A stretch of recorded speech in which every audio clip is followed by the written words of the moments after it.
What up, guys? Welcome to another video. After a long time of not posting, I apologize for that. Hey, it's pretty cool. The people that followed me without finding me in Instagram, which is like 100 and something subscribers, welcome, guys. Last time I went on here, I had two, my wife and her cousin. So welcome, guys. That's pretty cool. Gets me excited. I build cars as a hobby. My cars as a hobby. Now I do it for a living. Thank God. And I never thought anybody was gonna be interested in my builds, So it's pretty cool. Welcome back, guys. I'm back. I'm sorry that I haven't posted for a while. The people coming over from Instagram, welcome. I don't know what I'm gonna call the channel. Probably my business name, but we'll see. We'll talk about that later. But the people that were just on here from YouTube and didn't come here from Instagram, I posted a poll on Instagram. So that's basically why I'm coming back and I'm motivated more than ever. So I posted a poll whether I was gonna. I gave you guys basically two choices: either finish one of my X16 projects or get a new one, which consisted of a Fox body OBS or a S197.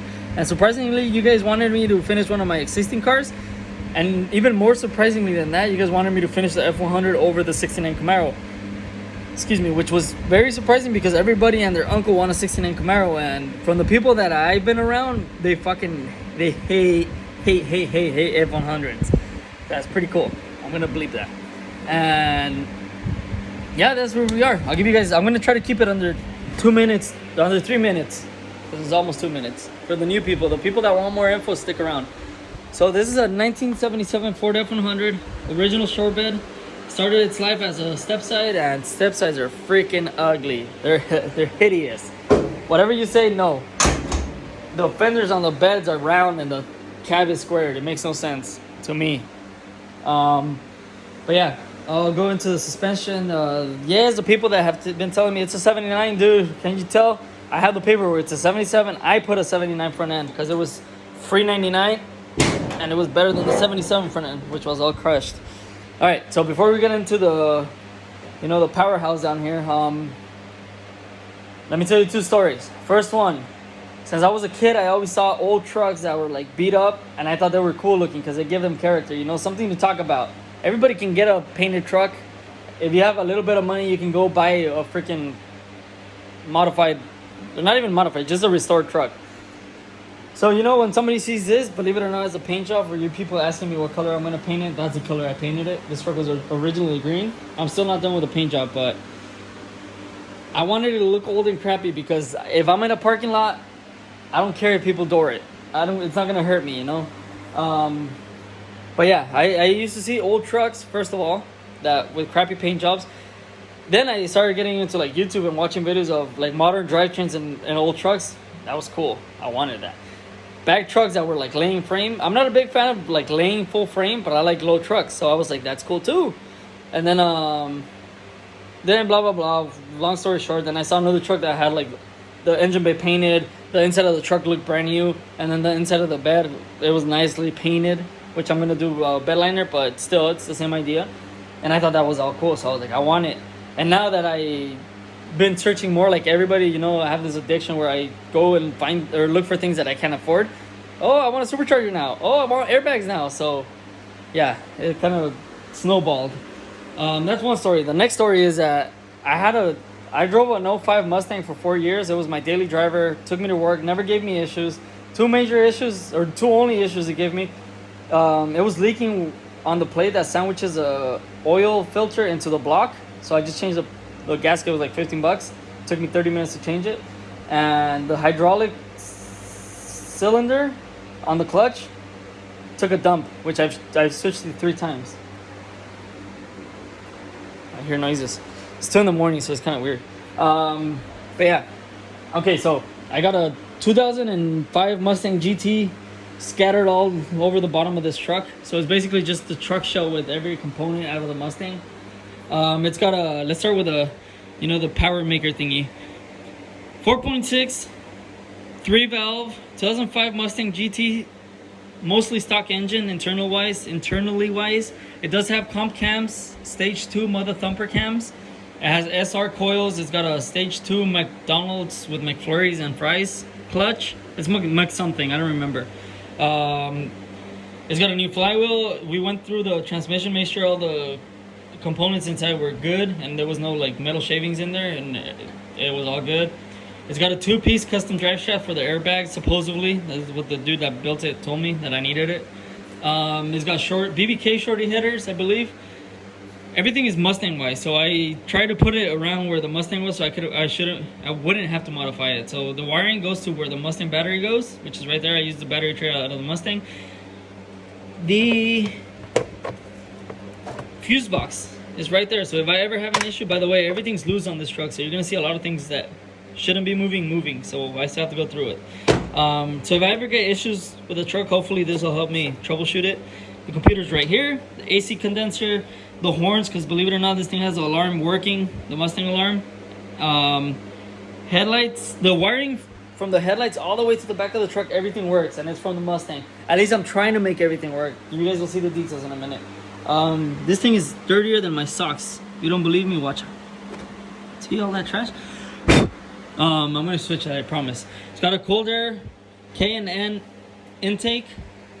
It's got a custom, well actually, hold on. It's got ABS brakes. The ABS system is under the dash, or under the fender. I retrofitted that to the pedal of the assembly of the truck, and it worked perfectly. That's an AC condenser from the Mustang. I notched the firewall forward 2 inches so I could fit the AC box in there. Everything kind of worked with not a lot of issues. So now I'm just troubling. Like I'm slowly getting through the truck. It's got a Crown Victoria front end, so it's a front. I think they call it a K-member. It's from a Crown Victoria.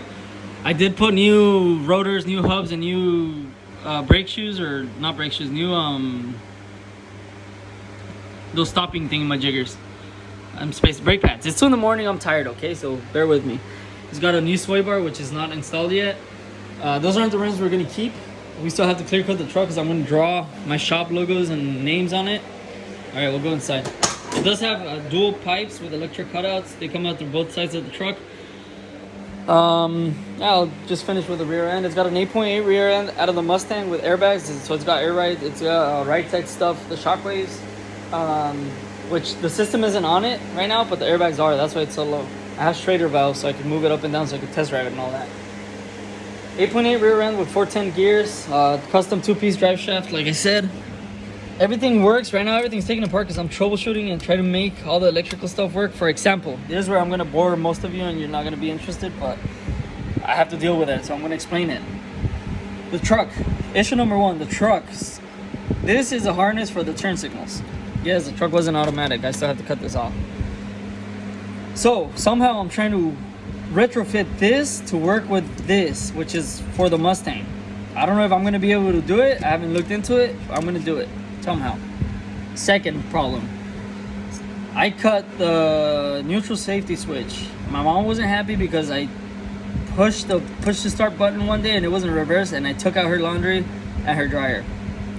So I already ordered the harness and the little button that goes on the pedal, so that's gonna be fixed in like 4 days. Another issue, the dome light. This is a wire for the dome light. I was trying to make the door, because the doors, when you turn on the truck, I'll show you in a minute. When you give the truck power, it says this door is open and the trunk is open, which I'll get to in a second.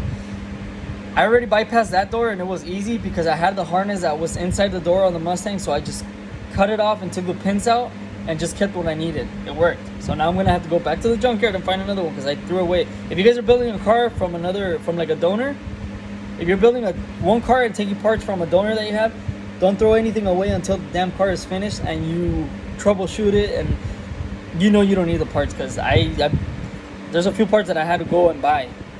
I'll show you guys will see what parts. I'll talk about them in a second. So yeah, I have to get the harness so I could bypass that door being open, because I tried doing it with these buttons. It didn't work. I put electric windows on the truck.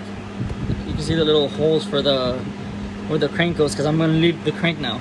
I put electric windows off of Fleabay. Piece of crap. Don't spend your money on those. Everybody told me your tracks are dirty. My tracks are clean as hell. If you use a crank, you could put the windows up with 2 fingers. It works. It was those things. It didn't work.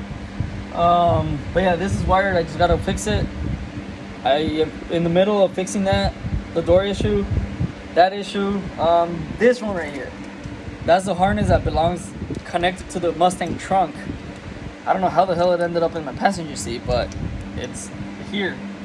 So, for example, I'm going to give you a real quick example. This is what closes, when you close your trunk, it compresses this or presses this or whatever. And it tells your computer, hey, your trunk's closed. Then you pop the trunk open and it's like, boop, your trunk's open. And then it gives you the little message right here on the gauges. The issue I'm having is that this wasn't on here. So when my truck had power, when the battery was connected, I plugged it in and it wasn't working. So I was like, I give up on it. I was like, whatever, I'll figure it out later. Then, and I left it plugged in. Then my battery died and I recharged it. And then it was working all of a sudden. So I was like, what the hell? So I unplugged it and I plugged it back again and then it didn't work. So I'm guessing somehow it resets itself when there's no power. So hopefully that fixes that issue.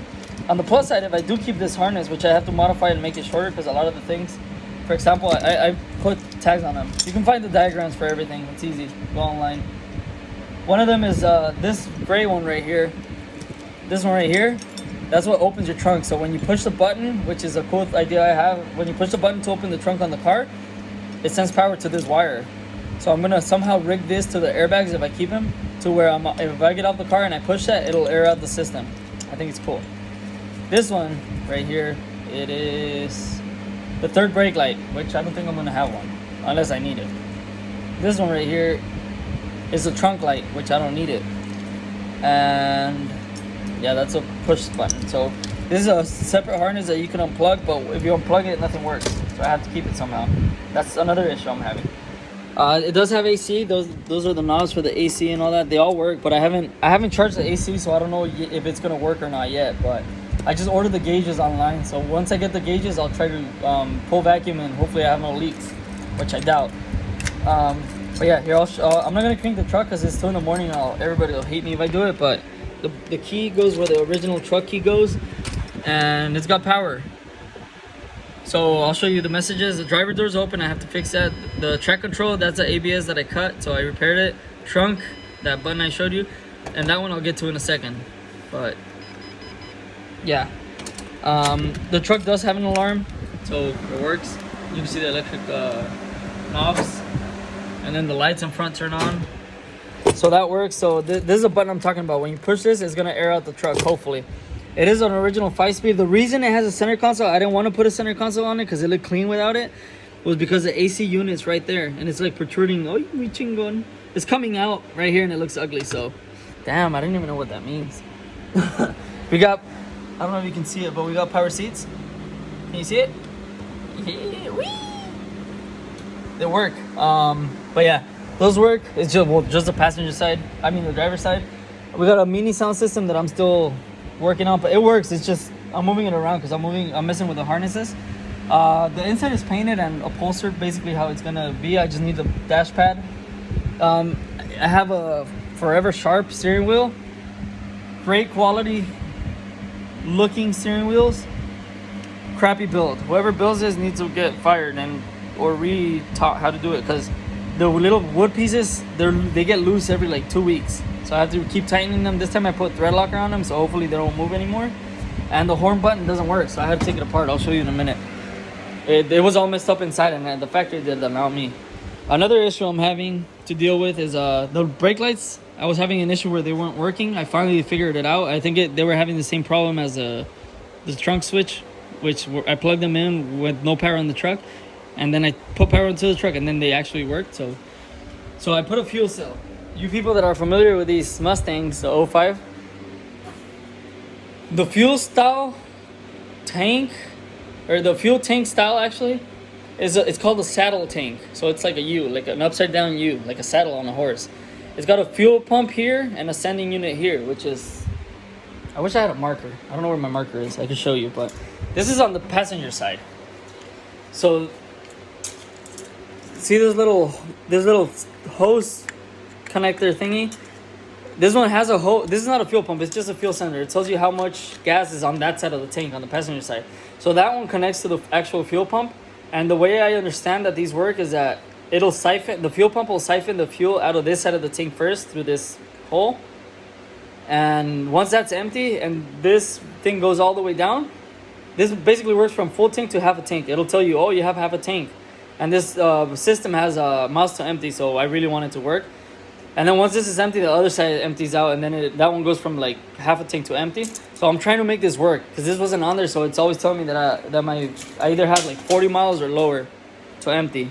So I want to make that work. That's one thing. I threw it away for the one from the car, so I had to buy it again. I live in beautiful California, so we need smogs here, and I really don't want to deal with like registering out of state and then getting in trouble with the cops and all that. So I'm just gonna put the whole AC stuff on, or not AC, the whole smog stuff on it. I even bought new cats for the damn thing. That's how hard I'm trying. I want to try to put everything back so it works, and hopefully we'll settle that. Another thing that I'm debating whether you guys, please tell me, do you guys want me to leave it back? These are the rims we're keeping, by the way. I might modify the rears to be like 20 by 12 or 20 by 14 reverse slip and make it fat back there, you know, like big booty. I need help with the.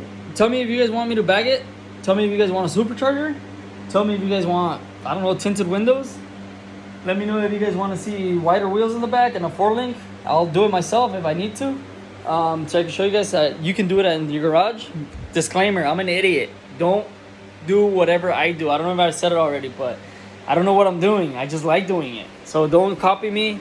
You guys keep safe. If you don't know how to work on a truck, consult a professional and tell them, hey bro, can I see how you do this so I can learn? Most people would say yes. A lot of mechanics are a-holes. That's why I wasn't able to learn. But I finally taught myself, and I was like, I made it my business. So now, thankfully, I'm making some money out of it, and I can build a cool shop truck like this, which is the point. Right now, I'm using the Mamalona out there, but I want to use this one because that truck's too big. But yeah, I think that pretty much covers it all. One last issue I'm having is the ABS. I cut the lines on those original hubs because I had a 351 that was originally in the truck. And I just got new hubs, and the track control light is still on. So somebody's telling me that I have to go through drive cycles for that to go away. So I'm hoping he knows what he's talking about. Oh yeah, and another thing is I gotta go get the Mustang thingamajiggers, the Mustang seatbelts, so I can plug them in because they have sensors on them, and the airbag lights won't go on, and I don't know if I can bypass those. But yeah, I just wanted to tell you guys that, or to explain all that, so you'll understand why it's taking me so long. So I'm gonna work my butt off this whole week so I could finish it hopefully next week. And if I do finish the truck next week, since all you guys have been asking me about that kid that asked me about the budget build, I'm thinking about buying a Fox body. And if you guys want to see me build the Fox body after I finish this, let me know. I'll take you guys through how I look for it, how I buy it, how I deal. I'll try to see if I could record like me making the deal or like the messages. I'll show you all that so I can get it cheap.